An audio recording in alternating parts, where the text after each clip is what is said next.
Hello everyone and welcome to Next Hub. In today's video we're gonna talk about Ethernet and its standards. Ethernet is the technology of connected wired computers that we simply call local area network, LAN, which is used today. A LAN is a connected network of computers in a small area like your office, college campus, or even your home. Sometimes you can hear also SOHO or small office home office for LAN. Typical SOHO today also supports wireless LAN connections. And Ethernet uses Ethernet cables like copper or fiber to connect Ethernet devices like NIC cards, network adapters that are used on your computers, laptops, simply establishing communication between computers, switches, routers, servers, and so on.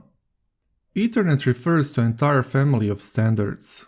Some standards define the specifics of how data is sent over a particular type of cabling at a particular speed.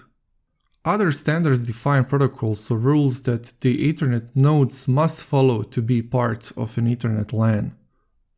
Today, Ethernet includes many standards for different kinds of optical and copper cabling and for speeds from 10 megabits per second up to 400 gigabits per second. The standards also differ as far as the types and the length of the cables.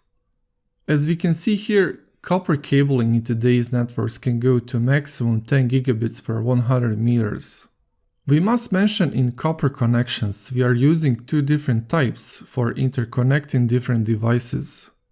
We can see for an example here, connecting computer to a switch, we are using normal straight-through cable. And for the computer-to-computer connection, we are using crossover cable. Fiber, on the other hand, is much faster, more expensive, and can travel longer distances. Fiber also uses two types, single mode and multi-mode.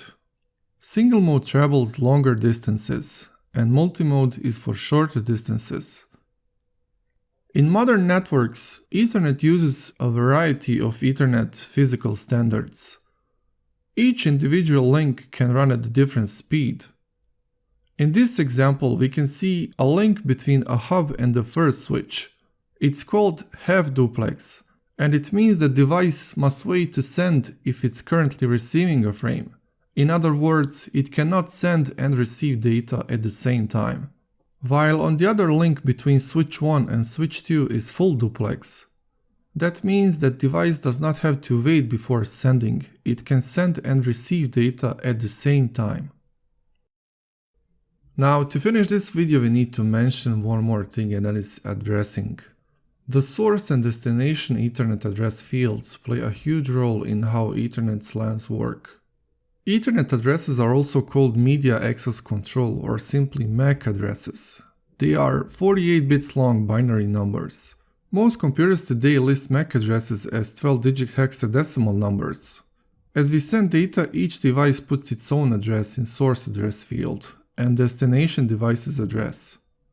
The sender transmits the frame, expecting that Ethernet LAN will deliver the frame to the correct destination. Most MAC addresses represents a single NIC card or Ethernet port, so these addresses are often called unicast Ethernet addresses. The term unicast simply represents one interface to the Ethernet LAN. We also have two other types of Ethernet addresses, broadcast and multicast. A broadcast address targets all systems on a specific network instead of single hosts, and multicast targets a group of hosts on the network. And that's it for today's video. If you find this useful, please hit that like button and subscribe to my channel for more content. Thanks for watching, and I'll see you in the next one.